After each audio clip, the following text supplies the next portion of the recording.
जय Shri Radhe ji, welcome to रंग astro. कुछ लकी सिंबल जो आपके किंग साइज लाइफ को क्लियर कर देती है कि ये बंदा किंग साइज लाइफ जिएगा, राजाओं की जैसी जिंदगी जिएगा और इसकी जिंदगी बहुत ही शानदार होने वाली है। सबसे पहले मस्तिष्क रेखा यानी कि हेडलाइन जितनी ज़्यादा छोटी हो और खासकर अगर जगह देखें तो सूर्य के इस क्षेत्र तक आके खत्म हो जाती हो और कहीं से भी खंडित ना हो और एक अच्छा कर्व इसने ले रखा हो, तो ऐसी स्थिति जातक के लिए काफ़ी सुंदर होती है। ऐसी स्थिति अगर स्वतंत्र रूप से आपकी मस्तिष्क रेखा चल रही है तो भी हो या जीवन रेखा के साथ संयुक्त रूप से आगे बढ़ी हो तो भी, कैसी भी स्थिति में जातक के लिए बहुत सुफलदायक होती है और जातक को अपने जीवन में चंद सितारों के जैसे चमकने का मौका देती है। इसके अलावा आपका गुरु का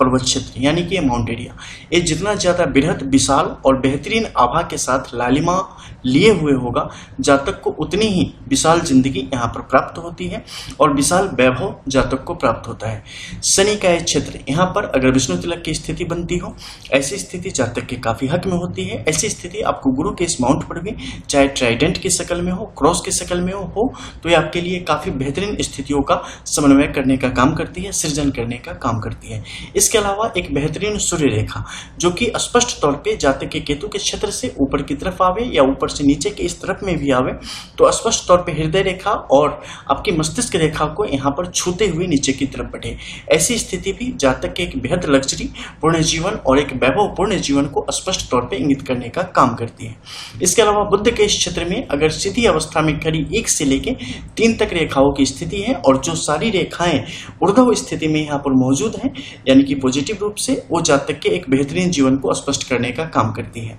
एकल विवाह रेखा की स्थिति भी जातक के हक में यहाँ पर काम करती है। अगर 1 से ज्यादा है वैसी स्थिति में परेशानियों की स्थिति आपके जीवन में खड़ी हो सकती है।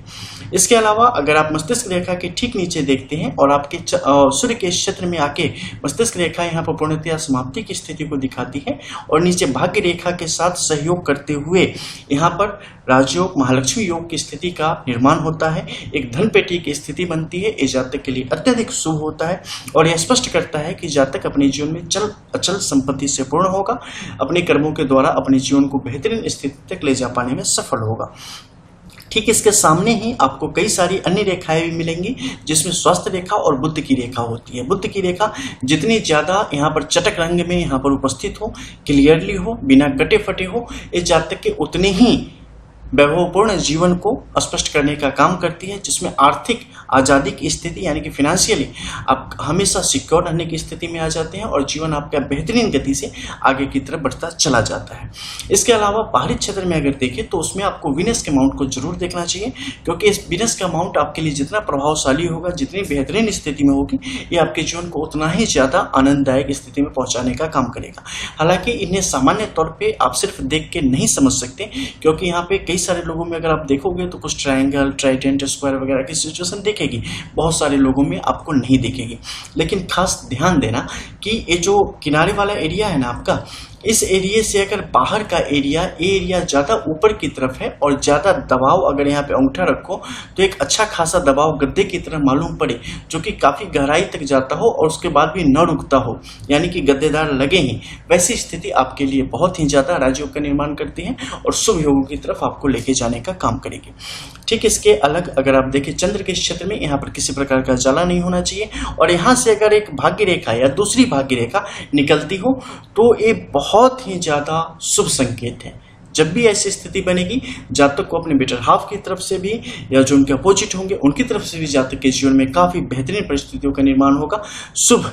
चीजों का आगमन होगा और शुभता के साथ जीवन आगे की तरफ बढ़ेगी। ठीक उसी तरीके से अगर केतु के क्षेत्र में मत्स्य चिन्ह का निर्माण होता है तो ये जातक के लिए कुल वृद्धि और धन वृद्धि के योगों का निर्माण करता है, उसे आगे बढ़ाने का काम करता है। इसी प्रकार से ऊपर के क्षेत्र में देखो तो आपको कुछ उंगली के बाकी लाइनों में भी जाना चाहिए, तो वहां से भी आपको कई सारी चीजें स्पष्ट हो जाती हैं। जैसे कि आपकी अगर मिडिल फिंगर की बात करें या आपकी रिंग फिंगर की बात करें, ये जितनी ज्यादा यहाँ पर सीधी अवस्था में हो आपके लिए उतना ज्यादा अच्छा हो और आपके इंडेक्स फिंगर से ये रिंग फिंगर यहाँ पर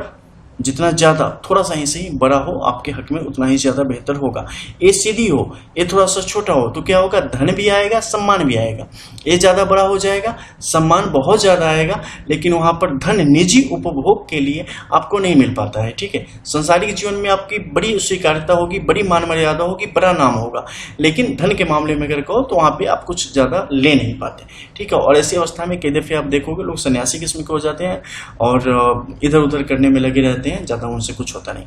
ठीक है, और वहीं पर अगर आप कनिष्का उंगली की बात करें तो कनिष्का उंगली में जितनी ज़्यादा यहाँ पर सीधा होगा ना, आप उतने ज़्यादा क्लियर माइंडेड होगे, घूमने फिरने के शौकीन होगे और एवरग्रीन होगे, जिसे इंसान कहा जा सकता है ना, दिल से बिल्कुल क्लियर एकदम वैसे हो जाते हो। तो ये सब कुछ ऐसे चिन्ह हैं जो अगर आपकी हथेली में है तो निश्चित तौर पर बधाई के पात्र हो, क्योंकि आप एक एवरग्रीन और किंग साइज लाइफ जीने के लिए ही आए हैं। मिलते हैं, जय जय श्री राधे।